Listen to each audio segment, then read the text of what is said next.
falar da minha gratidão. Receba essa canção, mãezinha. Quero dedicar esse momento ao Senhor. E bendito aquele dia em que eu nasci de você. Louvado seja Deus porque você é minha mãe.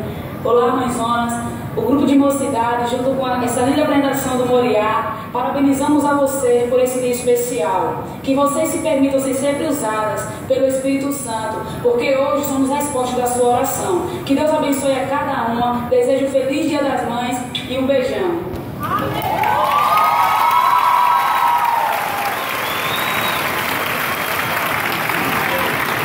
Aleluia, glória a Deus. Bom, para todas as mães não basta apenas homenagear, mas assim como nós fomos ensinados que gratidão é ouro, também precisamos agradecer a cada uma das mães por tudo que são, por tudo que fazem.